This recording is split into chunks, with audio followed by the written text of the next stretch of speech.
प्रिय बच्चों, वंदे मातरम। पिछले वीडियो में मैंने आपको उद्योग एक परिचय से कच्चा माल, बुनकर, कुम्हार, कोसा उद्योग तक पढ़ाया था। इस वीडियो में मैं इससे पाठ का अगला भाग, इससे आगे का भाग पढ़ाता हूँ। किसी भी वस्तु का उत्पादन करने तथा उसे बेचने के लिए उचित बाजार की व्यवस्था करना भी उद्योग का एक प्रमुख अंग है। इस प्रकार उद्योग को संचालित करने के लिए कच्चा माल जुटाना, सामान तैयार करना तथा बाजार में बेचना आवश्यक है। दस्तकार अपना कुछ सामान स्वतंत्र रूप से बाज़ारों में घूम कर भी बेचते हैं। इनका सामान आसपास के इलाकों में ही बिकता है। छत्तीसगढ़ में कुछ ऐसे इलाके भी हैं जो मिट्टी से बने इन सामानों के लिए प्रसिद्ध हैं, जैसे कोंडागांव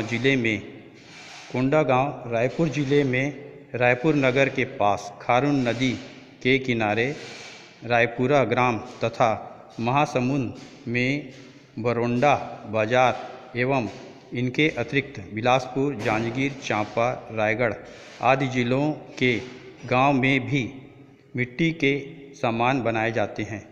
जैसे ही जांजगीर चांपा जिले में कोसा उद्योग अधिक विकसित हैं, बस्तर, दंतेवाड़ा, जगदलपुर, कांकेर, धमतरी, रायपुर, कबीरधाम, जांजगीर चांपा, बिलासपुर, सरगुजा जिलों के जंगलों में उपलब्ध साल, बेर और सेंधा के वृक्षों पर कोसा कीड़े की प्रजातियां पाई जाती हैं। इस प्रकार बड़े शहरों के बाज़ारों में कोसा कपड़े ऊंचे दामों में बिकते हैं। बड़े व्यापारी कई शहरों एवं विदेशों में अपने माल की बिक्री के लिए बाज़ार खोजते हैं एवं डिजाइनरों की व्यवस्था भी करते हैं। वैसे तो सही कीमत वस्तुओं को स्वयं बेचने से ही प्राप्त होती है, लेकिन इनको अपने सामानों की सही कीमत प्राप्त नहीं होती है। उनकी तुलना में व्यापारी इन्हें कम कीमत में खरीदता है। कुछ छोटे व्यापारी बिचौलिए भी वहां से सामान खरीदकर बड़े व्यापारी को बेचते हैं। इसी तरह सामान उपयोग करने वाले तक पहुंचता है। दस्तकारों के काम में परिवर्तन लाने के लिए छत्तीसगढ़ सरकार ने राजस्थान की कुछ कुम्हकारों से कलाकृतियां बनाने का प्रशिक्षण दिलवाया। इससे ये लोग सजावटी सामान ही बनाने लगे हैं। इनकी मांग शहरों में भी हो रही है। इसे टेराकोटा उद्योग कहा जाता है। जैसे हंडी, पोरा, बैल, कलात्मक एवं सजावटी सामान, लैंप, गमला, घंटी, मुखौटे आदि बना लेते हैं, जो जगार, उत्सव व अन्य हाट बाज़ारों में खूब बिकते हैं। सरकार ने कुम्हकारों को मशीन से चलने वाले चाक दिए हैं ताकि उत्पादन अधिक हो सके। ठेकेदारी से उत्पादन के अन्य कार्य। ठेकेदारी प्रथा में बांस से टोकरी बनाना, बीड़ी बनाना, दोना पत्तल बनाना, कपड़ा बुनना आदि कई अन्य काम भी किए जाते हैं। ऐसे उद्योगों में लाखों लोगों को रोजगार मिलता है। इन उद्योगों में सभी काम घर पर किए जाते हैं और पूरा परिवार मिलकर काम करता है। अक्सर व्यापारी या ठेकेदार इन्हें अग्रिम राशि देते हैं या कच्चा माल देते हैं।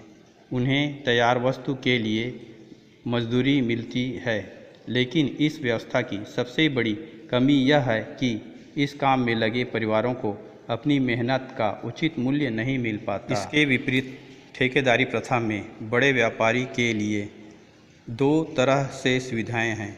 एक, उसे कपड़ा बनाने या किसी भी काम के लिए कोई व्यवस्था अपने कारखाने के अंदर नहीं करनी पड़ती तथा किसी किस्म के औजार आदि भी उन्हें नहीं देने पड़ते।